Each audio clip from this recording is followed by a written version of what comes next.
There's a certain kind of sailboat that doesn't try to impress you at the dock. It doesn't care about Instagram angles, wide open transoms, or whether your cocktail has enough garnish. Instead, it's just sort of sitting there quietly, like an old farm dog, radiating the confidence of something that has absolutely been some places and seen some stuff. And that's exactly the feeling you get when you look at the Pacific Seacraft 27, also known as the Orion 27. We stumbled across this particular boat thanks to a great listing video from our friends over at Beaufort Yacht Sales, and full credit to them because their walkthrough is what sent us down the rabbit hole in the first place. And once you do look closer, you realize this isn't just a 27-footer. This is one of those boats that quietly redefines what 27 feet can mean.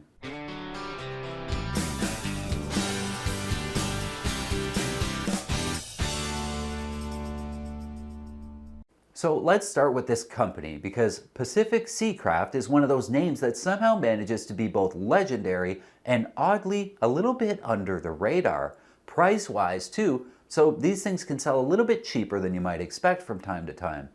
Pacific Seacraft built boats in California with a very specific mindset. Strength first, comfort second, fashion somewhere much further down the list.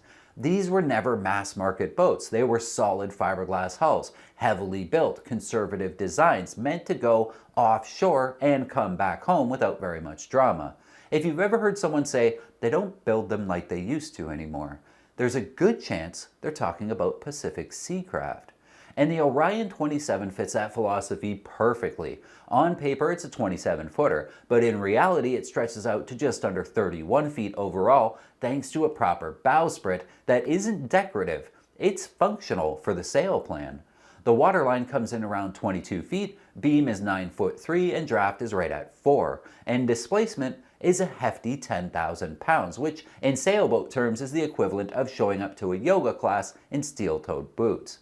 About 3,500 pounds of that is lead ballast, and it's not bolted on as an afterthought. It's encapsulated, part of a full keel, a long one that runs the show underneath this hull.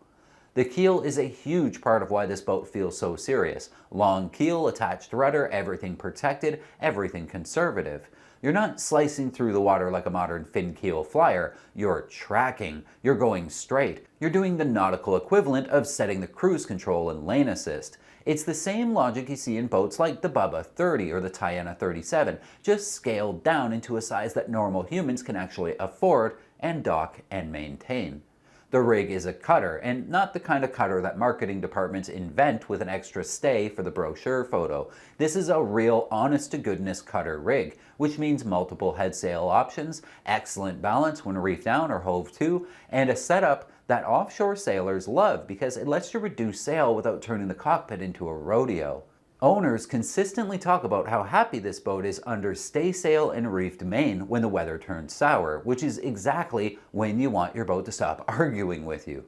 Construction-wise, this is a classic Pacific Seacraft. Solid glass, no core below the waterline, balsa core deck done back when builders still expected owners to rebed hardware instead of pretending leaks were just an accident. Chainplates are external, visible, inspectable, and massively reassuring. You can also replace them yourself just about anywhere in the world that you might find yourself. You don't need a moisture meter and a prayer to understand what's going on structurally. You can see it, you can touch it, you can sleep at night because of it. When you dig into magazine reviews and owners' forums, the performance story of the Pacific Seacraft Orion 27 is remarkably consistent. And it's not the story you usually hear about a 27-foot boat. Nobody pretends it's a rocket ship, and nobody complains that it should be. What reviewers and owners keep coming back to is balance. The boat carries sail plan easily. It doesn't fight the helm. It feels composed rather than twitchy. Several owners point out that the cutter rig is one of its best strengths, especially once the breeze picks up. Reef the main, set the staysail, and the boat just settles in and goes to work. Words like well-mannered, predictable, and confidence-inspiring show up over and over again, which is sailor code for this boat doesn't scare me when the weather stops being polite. That said, everyone is honest about the trade-offs. With roughly 10,000 pounds of displacement and relatively conservative sail area for the keel, this is not a light air flyer. It doesn't point super high. Owners note that it likes a bit of wind, typically low teens, before it really wakes up.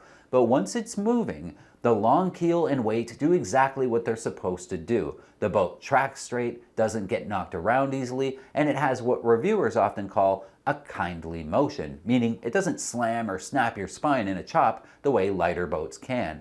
Multiple sailors who've spent time offshore say the Orion feels bigger than it is when you're underway, and that's really the theme here. It's not fast for its length, but it's very capable for its size, and that difference matters a lot more when you're tired and reefed down, and pointing the bow somewhere that isn't visible from land.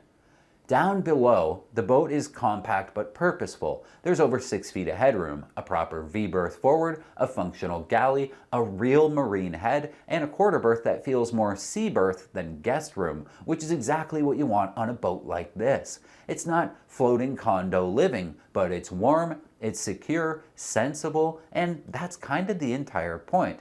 This is a boat designed to be lived on while the world outside is doing unpleasant things. The kind of boat that would make Lynn Pardey nod with respect.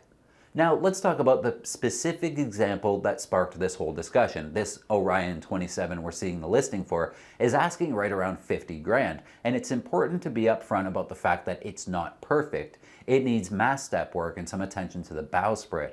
Those are not trivial items, but they're also not existential crisis things. They're known problems, visible problems, solvable problems. And in the grand scheme of offshore capable boats, they're the kind of issues that adjust the price rather than end the conversation entirely.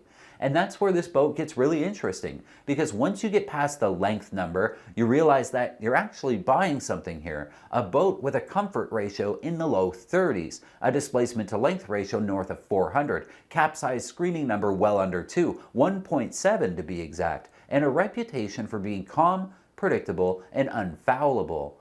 Those are not weekend lake sailor numbers. Those are this boat will look after you numbers. This is the kind of boat they find adrift after the owners were airlifted to safety in a big storm, but the boat itself, no worse for wear and ready to go again.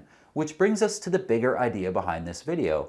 Why would you consider cruising, traveling, or even living aboard a 27-foot boat? Because boats like this Pacific Seacraft Orion don't scale down the integrity when they scale down their length. You get the same design DNA, the same offshore mindset, the same structural conservatism you see in much larger cruising boats, just in a package that costs less money to buy, less to maintain, and less to move around in the water. This is the kind of boat that makes you rethink the arms race of size. It's not flashy, it's not fast in a straight line, but it has something far more valuable. It has confidence.